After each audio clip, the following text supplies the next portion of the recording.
কোনো রকম বুঝে উঠতে পারছি না আজকের যে পরিস্থিতি, এই পরিস্থিতির দোষটা কার দেব? দোষটা কি ট্রান্সপোর্টারকে দেব, না ব্রোকারকে দেব, না পার্টিকে দেব, না কোম্পানিকে দেব, নাকি আমার কোনো দোষ আছে? कोई तो वफा करे कोई।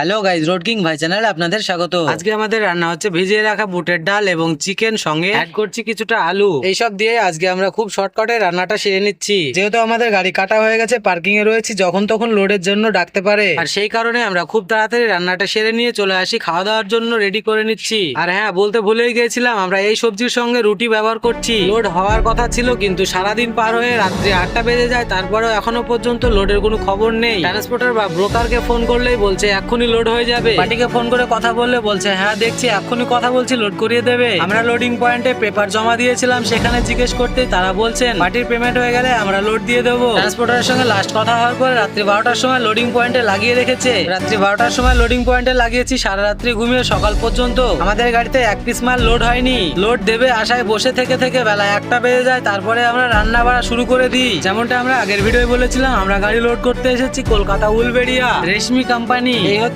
রেশমি কোম্পানির সিস্টেম। বেলা 1টার সময় খাওয়া দাওয়া শেষ করে নিয়ে বেলা 4টে পর্যন্ত দাঁড়িয়ে রয়েছে, এখনো পর্যন্ত কোনো লোডের প্রোগ্রাম নেই। আমার গাড়ি কালকে রাত্রি 12টার সময় লাগিয়েছে লোডিং পয়েন্টে, কিন্তু আমার গাড়ি লোড না দিয়ে পরে আবারও গাড়ি লাগিয়ে সেই গাড়িগুলো লোড করে বের করে দিচ্ছে। কোন রকম বুঝে উঠতে পারছি না দোষটা কাকে দেবো, ট্রান্সপোর্টারকে দেবো, না পার্টিকে দেবো, না কোম্পানির লোককে দেবো, না নিজের কোনো রকম দোষ রয়েছে। कोई तो वफा करे।